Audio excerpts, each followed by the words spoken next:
بسم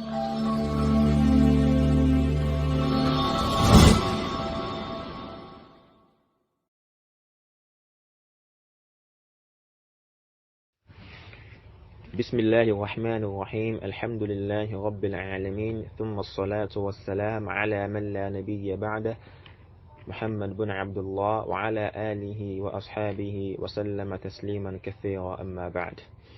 Inshallah, today by the grace of Allah subhanahu wa ta'ala, we'll be looking at a new topic entirely on the book Al-Fiqh. And the topic for today, inshallah, will be Babu al-Istinja.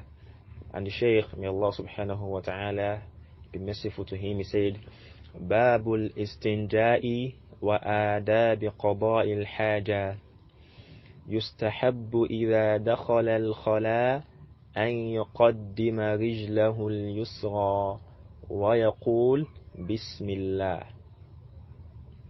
Allahumma inni a'udhu bika min al-khubuthi wal-khaba'ith. وإذا خرج منه قدم اليمنى وقال غفرانك. الحمد لله الذي أذهب عني الأذى وعافاني. ويعتمد في جلوسه على رجله اليسرى وينصب اليمنى ويستتر بحائط أو غيره ويبعد إن كان في الفضاء ولا يحل له أن يقضي حاجته في طريق أو محل جلوس الناس أو تحت الأشجار المثمرة أو في محل يؤذي به الناس. So inshallah, this is the new topic that we'll be treating today. And the topic says Babul Istinja. Al-Istinja, as we've explained here, it means إزالة الخارج من السبيلين بماء أو حجر أو نحوه. So Istinja, it means, for one, it is the removal of what comes out from both parts, that is, both the front and the back. So what comes out from both parts, to remove them with water or with stones or with any other substances. So water is to be used first to remove what comes out from both parts, and if there is no water, then we can make use of stone. And if stone is not sufficient for us, or we are not pleased with stone, then we can make use of other substance that can replace water, like tissue or paper and the rest. So these are al-istinja wa adabi qada'i al-haja, and the manners, the etiquettes or the ways of answering the call of nature. How Islam has taught us how to answer the call of nature. As far as Islam is concerned, Islam has touched all aspects of our lives. There is nothing except that Islam has touched it, to the extent that the mushrikun and the polytheists, they say to the Sahaba, the companions, that in the hadith of Salman, he said, قال لنا المشركون إني أرى صاحبكم يعلمكم حتى يعلمكم الخراء فقال أجل إنه نهانا أن نستنجي أحدنا بيمينه أو يستقبل القبلة ونهانا عن الغوث والعظام وقال لا يستنجي أحدكم بدون ثلاثة أحجار. So the mushrikun in the hadith of Salman, may Allah be pleased with him, he said that the idolaters said to us that I think that your companion has taught you everything. He has even taught you how to defecate. He said, yes, that is Salman said, yes, he has taught us. So the mushrikun are referring to Rasulullah sallallahu alaihi wasallam, that he has taught his Sahaba everything, even how to defecate. Salman affirmed that. He said, yes. And Salman now explained further. He said, he forbade any one of us to clean himself with his right hand or to face towards the Qibla, and he forbade us to use dung or bones. And he sallallahu alaihi wasallam said, no one of you should clean himself with less than 3 pebbles. So this shows that Islam has touched all areas of our life. So they said that even how to defecate, something that is filthy, Islam also taught us about this. So the Sheikh says that يستحب إذا دخل الخلاء it is recommended, it is pleased, it is highly welcome that whenever you intend answering the call of nature or whenever you intend entering the toilet, al-khala means toilet, as we've learned in the last lesson in the Usul Lughat al-Arabiyyah, that toilet also can mean al-mirhab. Al-mirhab. So al-khala also means toilet. It's called al-khala because in Arabic al-khala means for one to exert himself or to go down at a particular place. So since we are entering the toilet, we'll definitely go down. That's why it's called al-khala. And khala in Arabic also means for one to be alone in a particular place. So since if you are in a toilet, you are definitely alone. So al-khala means for one to be alone. So it means toilet in general, just the way al-mirhab also means toilet. And the Shaykh says that it is recommended, it is highly welcome that whenever you intend entering the toilet, أن يقدم رجله اليسرى, that you should put forward your left leg. Your left leg should go forward first before your right leg. ويقول بسم الله, and one should say Bismillah, in the name of Allah. That is, before entering the toilet, you say Bismillah, not after you've already entered the toilet. Before going into the toilet, you say Bismillah and then put in your left leg. So this shows us that it is once we intend doing something that is not that has no virtue in it, then it is recommended that we make use of the left. If we intend clean ourselves, we can use our left, we use our left. If we intend entering the toilet, we use our left.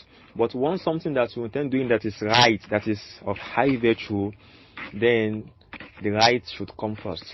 In the hadith of Aisha, may Allah be pleased with her, he said that كان النبي صلى الله عليه وسلم يحب التيمم في طهوره إذا تطهر وفي ترجله إذا ترجل وفي انتعاله إذا انتعل.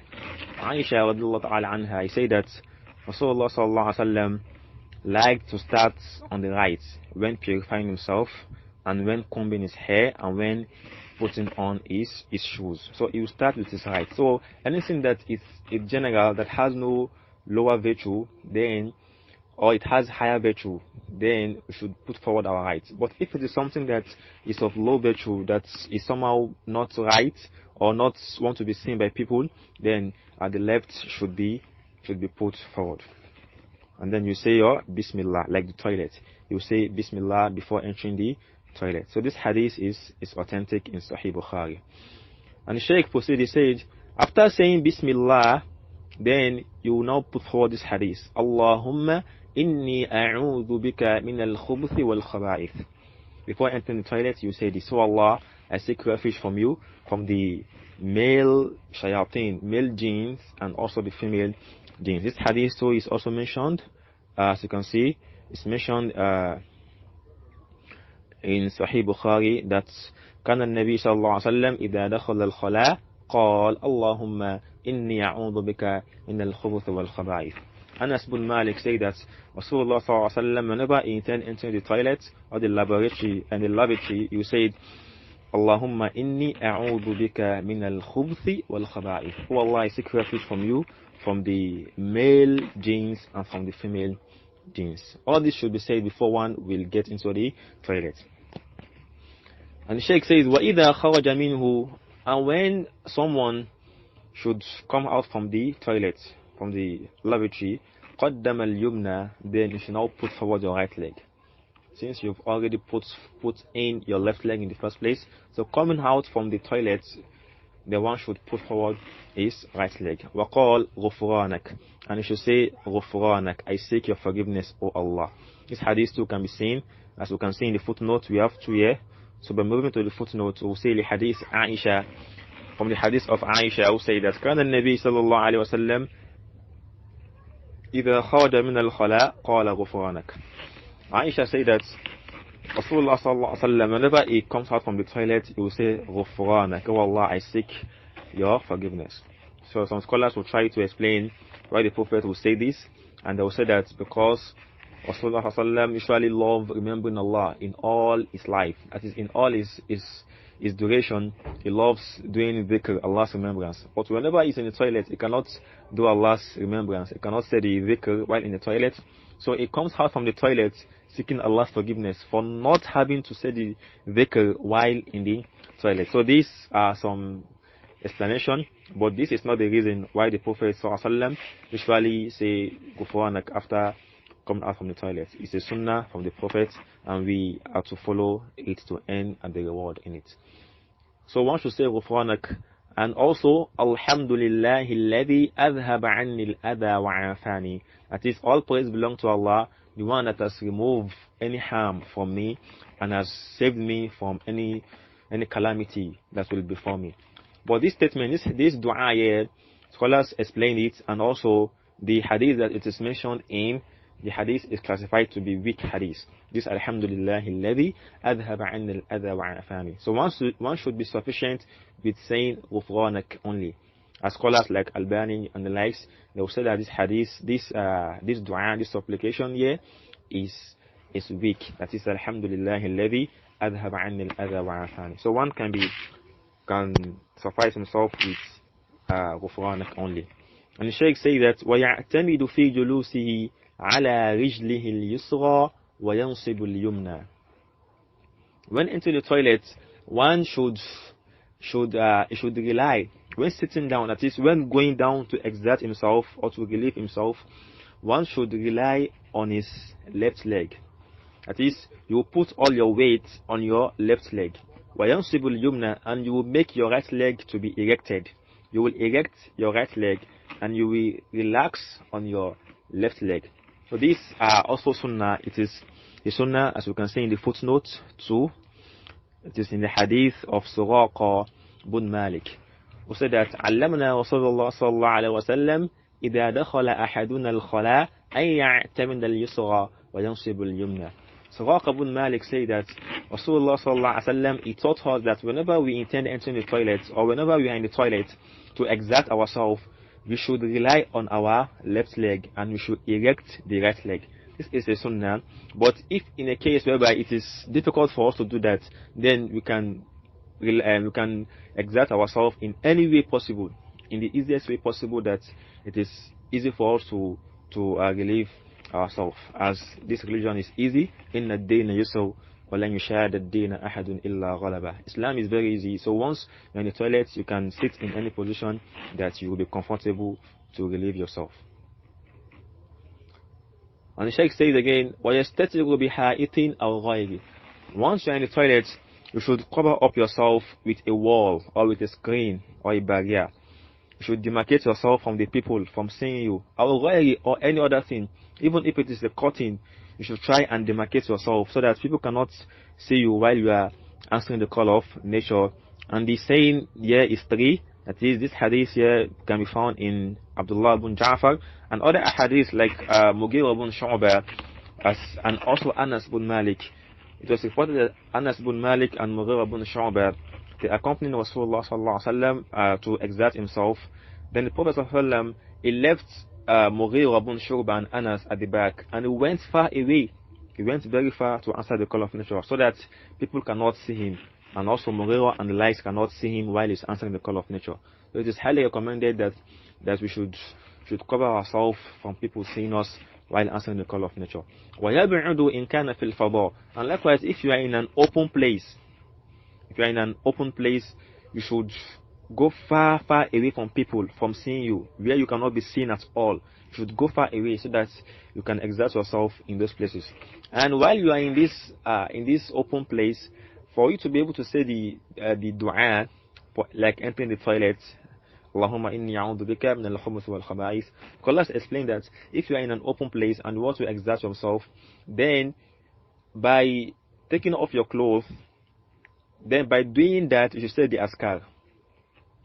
At the point of taking off your clothes to exert yourself, then you should do the askar, Allahumma inni a'udhu bika min al-khubuthi wal khaba'ith. And after you are done, after you've put on your clothes, then you should now do the askar from coming out from the toilet, which is Ghufranak. All these are being explained. And the Shaykh proceeded, he said, وَلَا يَحِلُّ لَهُ أَن يَقْضِيَ حَاجَتَهُ فِي طَرِيقٍ. It is not proper for you to answer the call of nature in the road where people usually pass, main road, or in places where people pass. So all these it is prohibited for you to do that. أو محل جلوس الناس, or places where people usually sit down, gathering. Group of people usually sit down in this place, and you came there to exert yourself, to answer the call of nature. Definitely you surely end the cause of people. أو تحت الأشجار المثمرة, or you answer the call of nature under a fruitful tree, trees that bear fruit. Someone now went there to answer the call of nature. All these are totally prohibited. أو في محل يؤذي به الناس, or any places that you can think of that if you should answer the call of nature in those places, it will definitely harm the people. So all these are totally prohibited, as it can be found in the hadith of Abu Huraira, may Allah please with him. He said, أن رسول الله صلى الله عليه وسلم قال اتقوا اللعنين قالوا وما اللعنان يا رسول الله قال الذي يتخلى في طريق الناس أو في ظلهم. Abu Huraira said that Rasulullah sallallahu alaihi wasallam said to us that beware of two things that provoke curses, two things that if you should do it, one would definitely end the curse of people. He said, one, the one who relieves himself in the streets where people pass, or in places where they seek shade. This is where people usually sit down there to relax. Then someone will go there to answer the call of nature. Definitely, someone will definitely run curse on you. That who did this? Who did this? So all these are things that we should try and do away from, for us not to end the curse of people. Likewise, in this four also, we can also derive from this. That is, mankind. When mankind is being mentioned here, it also is also applicable to the jinns. There are some places that we as human cannot relieve ourselves, like hole. As we have been taught that the holes are the abode of the jinn. So, for us to be at the safer side, it is not even proper for us to relieve ourselves in a hole, because hole are the abode of the jinns, as the Prophet said to us in his hadith that لا يبولن أحدكم في جحر. None of you should urinate into a hole, should not urinate into a burrow in the ground. So by urinating in those places, why? He said that لإنها مساكن الجن, because those holes, those places, that they are the dwelling places of the jinn, they are the abode of the jinn. And once you harm the jinn, they will want to retaliate. So it is not proper for us to harm the jinn. Just the way it's not right for us to harm humans, also the jinn also have the same right. We should not also harm them. So all these are what the Sheikh is trying to explain to us, that we should try and take this into practice. I pray Allah subhanahu wa ta'ala make it easy for us to practicalize them all. هذا صلى الله وسلم. سبحانك اللهم وبحمدك أشهد أن لا إله إلا أنت أستغفرك وأتوب إليك. السلام عليكم ورحمة الله وبركاته.